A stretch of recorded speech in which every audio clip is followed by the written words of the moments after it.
692 episode में मुलाकात है। उम्मीद है आप लोग खैरियत से होंगे। मेरा चैनल लाइक करें, सब्सक्राइब करें और दुआओं में याद रखें।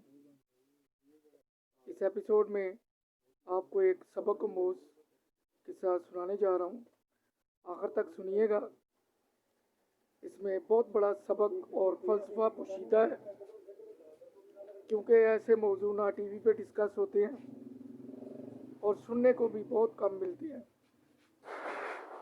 किस्सा कुछ यूँ है कि जिसको हम पूंड कहते हैं, जिसे बड़ कहते हैं पंजाबी में, तो एक दिन परवाने के साथ उसकी तकरार हो गई।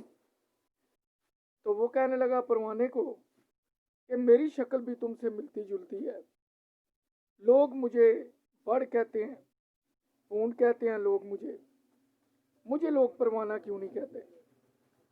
तो परवाने ने कहा कि तुम ऐसे करो, जाओ जहाँ पे रोशनी है उसके गिर्द चक्कर लगाओ, तुम्हें लोग खुद ब खुद परवाना कहना शुरू कर देंगे।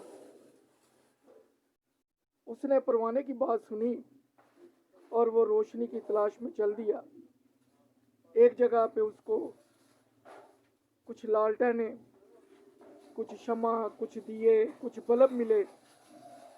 वहाँ पे उसने 8-10 चक्कर लगाए। शमा के करीब गया, वहाँ भी उसने शमा के इर्द गिर्द भी चक्कर लगाए। अगले दिन परवाने से मिलने गया और उसको जाके कहने लगा, देखो यार, जैसा तुमने कहा था वैसा मैंने किया है।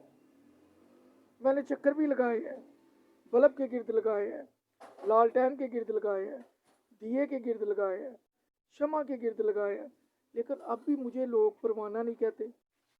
तो परवाने ने बड़े काम की बात की। उसने कहा, देखो मेरी बात सुनो, जो परवाना होता है ना, वो पहले चक्कर में जल जाता है, वो शमा पे पहले चक्कर में ही कुर्बान हो जाता है, वो वापस नहीं आता। तुम बता रहे हो कि तुम बल्ब के गिर्द गए हो, वहाँ भी तुमने अपनी जान बचाई। तुम लालटेन के गिर्द घूमे हो, वहाँ भी तुमने जान बचाई। तुम दिए के गिर्द गए हो, तुम शमा के इर्द गिर्द गए हो, वहाँ भी मुझे लगता है कि तुमने एक फासले से चक्कर लगाए। परवाना जान की परवाह नहीं करता, परवाना तो शमा पे निसार हो जाता है, शमा पे कुर्बान हो जाता है। तुम अपनी जान बचाते रहे हो और फिर भी कहते हो कि लोग मुझे परवाना कहें। परवाना उसे कहते हैं जो अपनी जान का नजराना देता है, जो शमा पे कुर्बान हो जाता है। तो इसमें बहुत बड़ा फ़लसफ़ा है। कभी फारग वक्त में बैठ के सोचे, बहुत बड़ी बात है जो परवाने ने उसको कही, और परवाना वाकई ऐसा ही होना चाहिए। इजाज़त दीजिए, मेरा चैनल सब्सक्राइब करें, लाइक करें, कमेंट्स लिखें, दुआओं में याद रखें। अल्लाह ताला आपको खुश रखे, मेरी यही दुआ है। अल्लाह हाफिज़।